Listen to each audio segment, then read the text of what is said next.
இன்னைக்கு நம்ம ஸ்க்ரீன்மேட் சேனலில் டைரக்டர் பா ரஞ்சித்தோட டைரக்ஷனில் வெளிவந்திருக்க தங்கலான் படத்தை பற்றி பார்க்க போகிறோம். இப்போது இந்த படத்தோட ஒன்லைன் என்னென்னா, ஒரு பிரிட்டிஷ் அஃபீஷியலுக்கு ஒரு குறிப்பிட்ட இடத்துல தங்கம் இருக்குது அப்படின்னு தெரிய வருது. அதனால் அந்த தங்கத்தை எடுத்தே ஆகணும் அப்படின்னு அவருக்கு ஒரு இன்ட்ரெஸ்ட் வருது. ஆனால் அந்த இடத்த சுற்றியுள்ள மக்களுக்கு அங்கே உள்ள அந்த தங்கத்தை எடுக்க தைரியமே வரல. ஏன்னா அந்த இடத்துல பேய் இருக்கிறதாவும் அங்கே போனால் பேய் அடித்து கொன்றும் அந்த மாதிரி ஒரு நம்பிக்கையில் அவங்க வாழ்ந்துக்கிட்டே இருக்காங்க. அதனால் இந்த பிரிட்டிஷ் அஃபீஷியல் கண்டுபிடிக்கிறார். இந்த மாதிரி இந்த தங்கத்தை எடுக்கிறதுக்குன்னே ஒரு குறிப்பிட்ட கம்யூனிட்டியில் உள்ளவங்க எங்கே இருப்பாங்க அப்படின்ட்டு. அதனால் அவர் விக்ரமோட கிராமத்தை அப்படியே கூட்டு போகிறாரு. இதுக்கடுத்து என்ன நடந்துச்சு அப்படிங்கிறது இந்த படத்தோட கதையே. இந்த படத்தோட ஸ்டார்டிங்கில் கோலார் டிஸ்ட்ரிக்டில் ஆனமலையில் பழைய சோழர்களும் கடைசியாக திப்பு சுல்தானும் தங்கத்தை எடுத்த மாதிரி காமிச்சிருக்காங்க. இந்த படம் 1850 நடக்கிற மாதிரி காமிச்சிருக்காங்க. விக்ரமோட வாழ்வியலும் அந்த கிராமத்து மக்களும் எப்படி வாழ்ந்தாங்கங்கிறத ரொம்ப நல்லாவே காமிச்சிருக்காங்க. அவங்க எப்படி வரி கட்ட முடியாமல் கொத்தடிமைகளாக போனாங்க அப்படிங்கிறதையும் இந்த படத்தில் ரொம்ப அருமையாகவே காமிச்சிருக்காங்க. விக்ரம் இந்த படத்தில் ரத்தமும் சதையுமா உயிரை கொடுத்து நடிச்சிருக்காரு. அது போக பசுபதி, மாளவிகா மோகன், பார்வதி அவங்களாம் உண்மையிலே ரொம்ப நல்லா நடிச்சிருந்தாங்க. நம்ம ஜிவி பிரகாஷ் தான் இந்த படத்துக்கே பெரிய பில்லர் மாதிரி. ஏம்னா அவர் போட்ட பிஜிஎம்மும் சாங்ஸும் ஒவ்வொரு சீனை அவ்வளோ அழகாக எலிவேட் பண்ணி கொண்டு போச்சு. இந்த மாதிரி மேஜிக்கல் ரியலிசம் படம்னா தமிழ் சினிமாவில் பெரும்பாலும் வந்ததில்லை. இது ஒரு நல்ல ட்ரை தான்.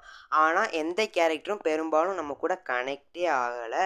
ஏம்னா எந்த கேரக்டர் எதை நோக்கி போகுதுன்னு நமக்கு தெரியவே இல்லை. அதனால் அந்த கேரக்டரோடு நம்மளால் பர்சனலாக கனெக்டே ஆக முடியல. விக்ரம் சைக்கலாஜிக்கல் கேரக்டருக்கு நல்லாவே சூட் ஆகுவார். அதே மாதிரி இந்த படத்துலையும் சைக்கலாஜிக்கலாகவும் ஃபிசிக்கலாகவும் நல்ல பாடியை ஸ்ட்ரெயின் பண்ணி நடிச்சிருக்காரு. ஆனால் இந்த படத்தில் பசுபதியோட கேரக்டரும் பார்வதியோட கேரக்டரும் அந்தளவுக்கு நம்ம கூட எமோஷ்னலாக கனெக்டே ஆகலை.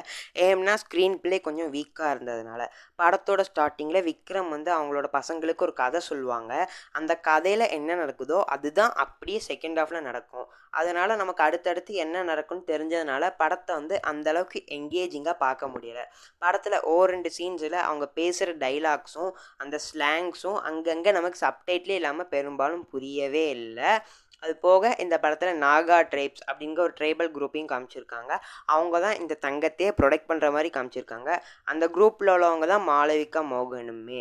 அதுக்கடுத்து விக்ரம் அவங்க ஊரில் ஃபேன் ஷர்ட் போட்டுட்டு அந்த ஊர் பொண்ணுங்களுக்காண்டி சட்டை வாங்கிட்டு வருவாங்க.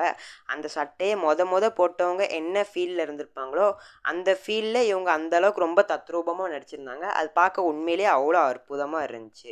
கிளைமேக்ஸில் ஒரு பெரிய ஹிஸ்டாரிக்கல் சீனையே ஒரு ஃப்ராக்ஷன் ஆஃப் மினிட்ஸில் காமிச்சு ரொம்ப அற்புதமாக இருந்தது. அது போக பாரஞ்சித்துக்குனே உண்டான அரசியலையுமே இந்த படம் ரொம்ப நல்லாவே பேசியிருந்துச்சு.